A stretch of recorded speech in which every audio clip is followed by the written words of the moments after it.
friends, and welcome to the CUInsight Network podcast.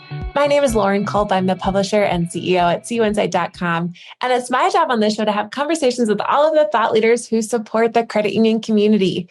Together, we get to talk about all of the issues that affect credit unions and also talk about the best practices that exist to learn from one another and improve our industry together. My guest on today's show is a return guest, Bo McDonald, the CEO at Your Marketing Co. We've had a lot of great episodes with Bo over the years, and I'm excited for this one. Bo, thank you for being here. Thanks for having me yet again.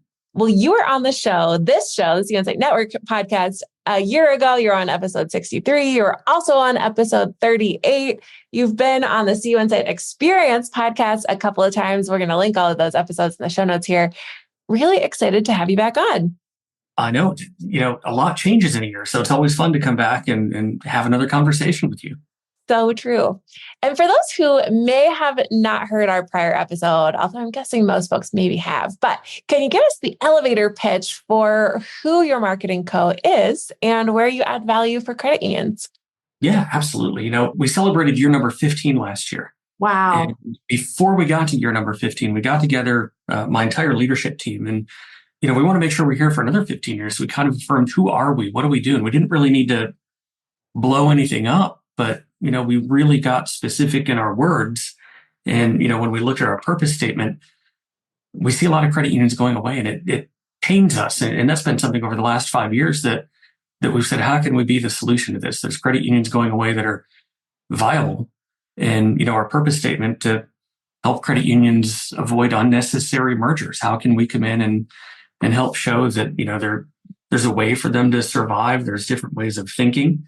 Our vision is to attract, educate, engage, and retain the next generation of credit union members, so that much like we want to be here another 15 years, credit unions can be here for the next generation and hopefully the next generation after that too.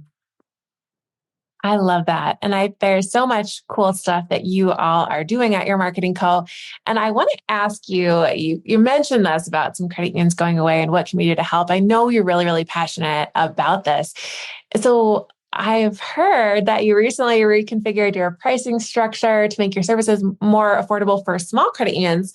Can you share with folks what really is the motivation behind that? What are your goals with the change and why'd you do it? Yeah, so I'm going back to GAC this year at the CU Underground before GAC kicked off. And Juan from the Louisiana Credit Union League, he's a passionate fellow. He's a good friend of mine. I love spending time with him because he fills my cup of credit union passion. And when he was up on stage at the Underground, he said something and it was met with a roaring applause. And I've heard people say it many times since then. He said, "No credit union left behind." And much like it's hit some other people, it was stamped on my heart to go back and talk to my team. How can we make sure that, with our vision of helping credit unions avoid unnecessary mergers, that means making sure that no credit union is left behind. And it's a great rallying call. It's great words. But like always, how do we put action to it? And we looked at, we've been here 15 years. And I think about Lois Kitch, and it was several years ago. I forgot what conference it was. And she did an exercise where she said, if you think that profit and the bottom line is the most important thing at your credit union, go over to this side of the room. If you think the mission is the most important thing at your credit union, go to this side of the room. And you had a few people over here on the profit side. You had a lot of people over on the mission side. And Lois did what she always did. She had this throat punch and said, you're all wrong. You should all be in the middle of the room. Because if you don't have the profit and the income, you can never support your mission. And if all you do is focus on the mission, you'll never have the profit to make that happen. You've got to join those together. So it's really what we did when we said, how do we make sure no credit union is left behind? If there is a credit union that says, damn it, we're going to survive, we don't know how, we need to change. What does that look like? I want to make sure that our services are accessible to them. Our smallest credit union is 21 million in assets. Our very largest, and they're kind of an outlier, is about 350 million. So those, around 100 million, especially under 50 million, if they want to survive and they're passionate about it and they want to make it happen, I want to make sure that if they come to us, they can afford us and we're available to them. I love that story about Lois. And I think it's such a good point about the mission matters. The profitability, the financial sustainability matters. It's not an either or. One of the other things I'm excited to ask you about is going to start out a little negative sounding, maybe. Oftentimes, the credit union space is a little behind, we know, in technology and product and ease of use. I've told the story a lot. It was just a couple of years ago. I was still seeing press releases for credit unions launching their first mobile app.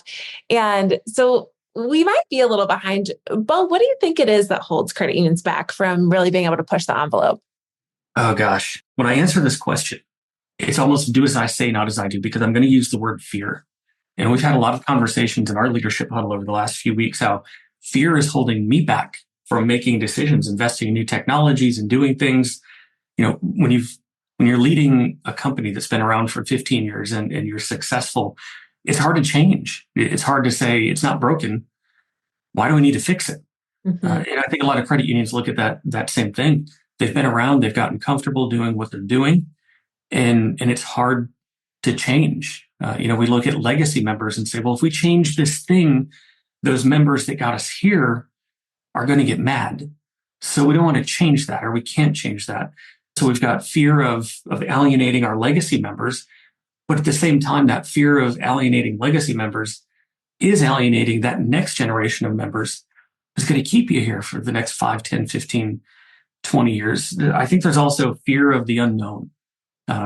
In strategic planning a lot, we talk about technology and policies and risk.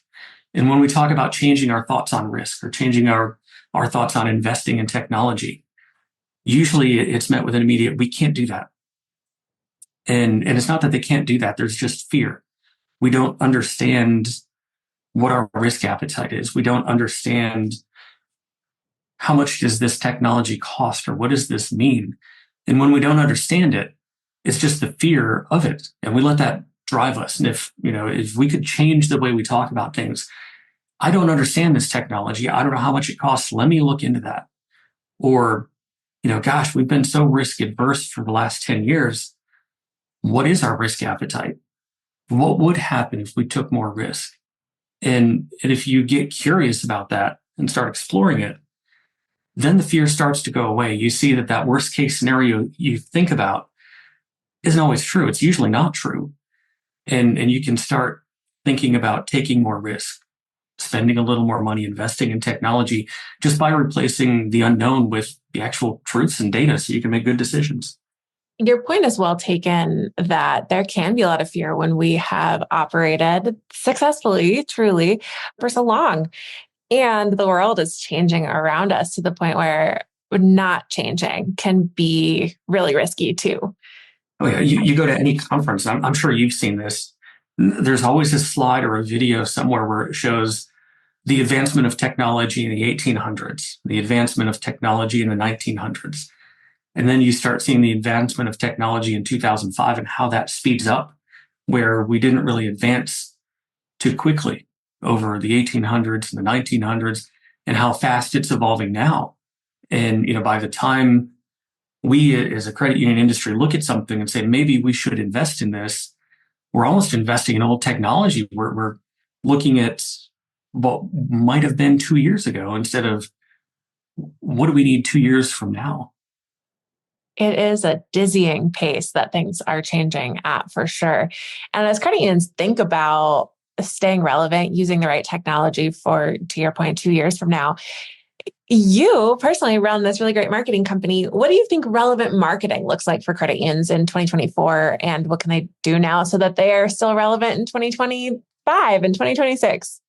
Oh, monthly member newsletters. We got to keep those up. I'm kidding. That's a horrible idea. I think there's 3 things at play. Understanding the ideal member. The older I get, I can put myself in this category of the older person, the legacy person in the boardroom, wondering, what do these kids want these days? And we kind of guess it, and there's 2 ways to go about it. One, we can actually ask them, hey, what do you want? What could we do to help serve you? Or we can take the negative approach. And I've heard this from several credit union leaders. And I think my latest CUInsight article dealt with some of this, where we just say, these kids today, they're they're spending $8 on Starbucks and not putting any money away for savings. How can we help them? Horrible attitude to have. It's a different generation. Every generation thinks a little bit differently, and we've got to get out of our rut of what we were like when we were young, understand what the next generation of credit union members want and need, and help them authentically with that, because you can't say out of one side of your mouth, we need younger members, and then trash talk them and their financial habits in the other. That's just not authentic, and it's never going to work. So the messaging, how do you speak to them and talk about really answering the question, what's in it for me? And not from the credit union standpoint, but from the member standpoint. You want me to join your credit union? Why? What's in it for me? It's not going to be good rates. It's not going to be good service. How are you going to add value to my life? And the second part is, where do you put that message? Where do you invest your marketing dollars to make sure that that relevant message is getting out? And a lot of that goes back to technology. I have a lot of folks say, where should we go spend money? And they're not a client, so we don't have perspective. And it's hard to say, oh, you should be in digital marketing, or you should do this, not knowing who your ideal member is.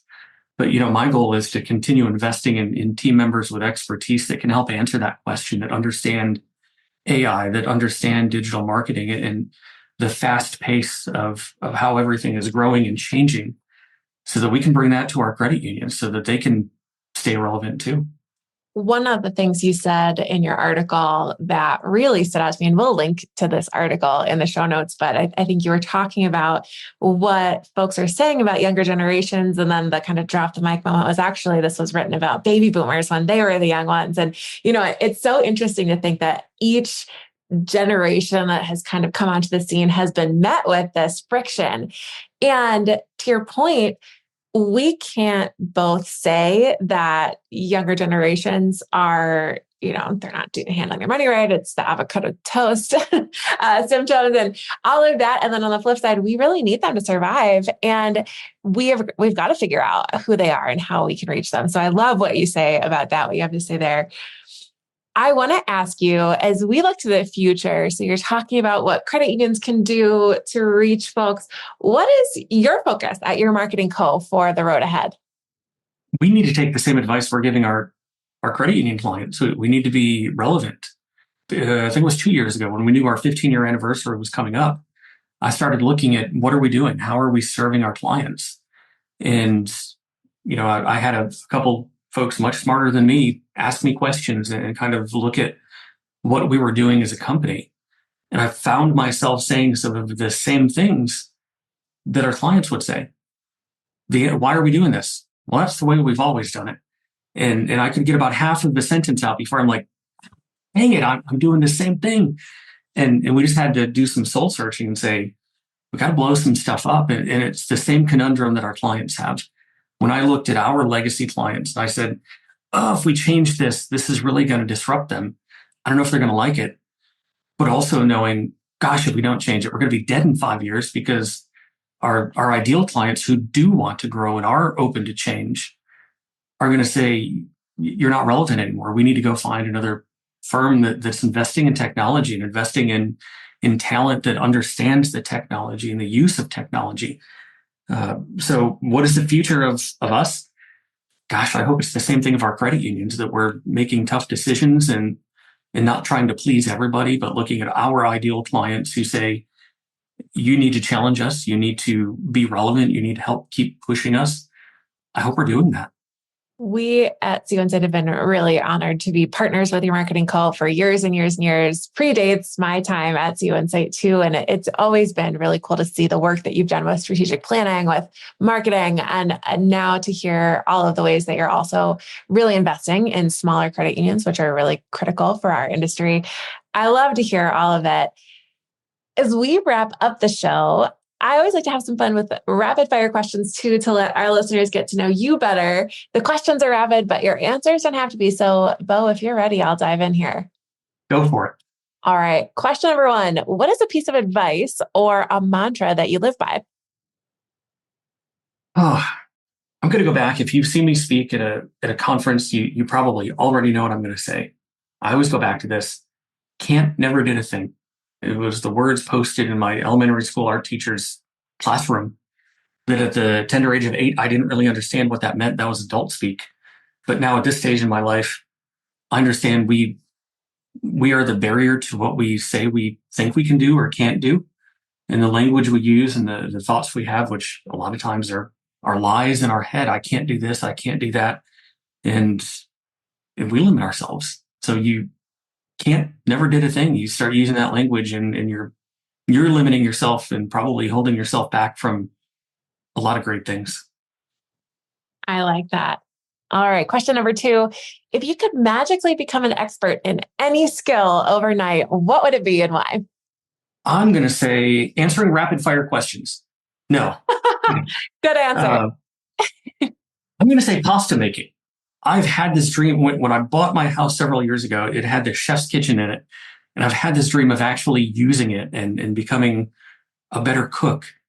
Somehow in 3 years, I haven't gotten any better. And pasta is always my go-to. And I'm a horrible failure at it, but can't, never did a thing. So I'm going to keep trying. But if I could magically become an expert, it would be pasta making. I tried to make ravioli with my partner earlier this year, and it took us probably 5 hours to come up with a small amount of ravioli. So I like that skill. We took the classes and like we made the pasta and it was like a serving. I'm like, oh my gosh, how much of this are we going to have to make to feed like a family of 4? Quite a bit. It is always surprising. That is a great skill. All right. Rapid fire question number 3. If you could go back in time and give your younger self one piece of advice, what would it be? Don't be so short-sighted. I think about all the decisions I made when I was younger. A lot of this is from a financial standpoint. Where would I be today if I wasn't stupid with money, if I didn't make stupid decisions? Thankfully, I changed how I look at that and I got myself on track. But gosh, if I could today at my age, if I could go back 20 years ago and say, hey, maybe you shouldn't buy stupid cars and get in debt for them. Gosh, I can only imagine where I'd be today if I didn't make some of those silly decisions back then. I like it. Fun cars. They were real fun cars. It is also a great perspective when we are trying to engage with members too. So I think it's valuable. All right. Yeah. What's the last book you read? I've got it. I'm a reader. I'm holding it up like you can actually see it. Matthew McConaughey's Green Lights. And that was another one of those books where I tabbed almost every page because there were some good nuggets in there. And now when I go back to try to find something, with every page tabbed, it's impossible to find what I was looking for. You over highlighted. I did. I like it. Well, we'll link to that book here in the show notes. So if anyone is interested, they can get that book right there. All right. If you weren't working in credit unions and you could do anything at all, what job or career would you have instead? It's hard to imagine not working in credit unions. I would probably be in the service industry. One of the things I enjoy about my position at YMC, the founder president role, I kind of get to jump in and out of meetings and do things, but I love working with our credit unions and hearing a problem and thinking about it differently.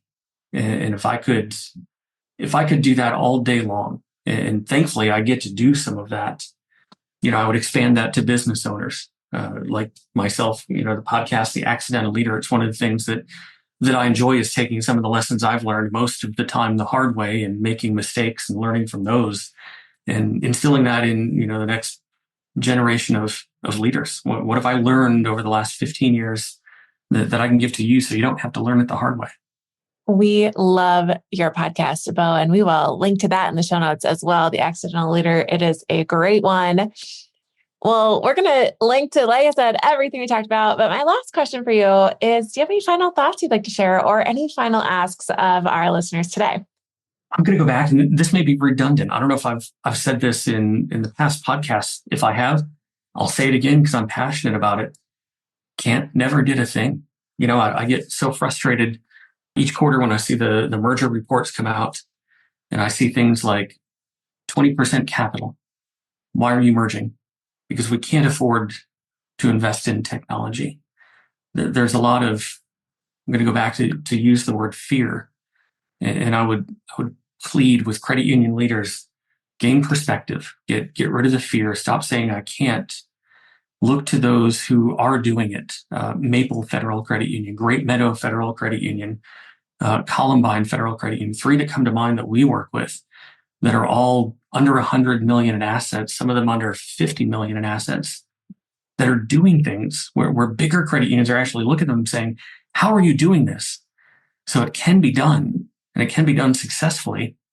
You just have to remove that fear and start asking the right questions to get there. I plead with credit union leaders to do that. That is a great way to wrap up the show. Thank you again, Bo, for being on the show for what must be your fifth or sixth appearance across all of our podcasts. It is always a pleasure to get to talk to you. Good to be here. Thanks again. We hope you stay well. And thank you to all of our listeners today for tuning into the CUInsight Network podcast. And we will be back again next time.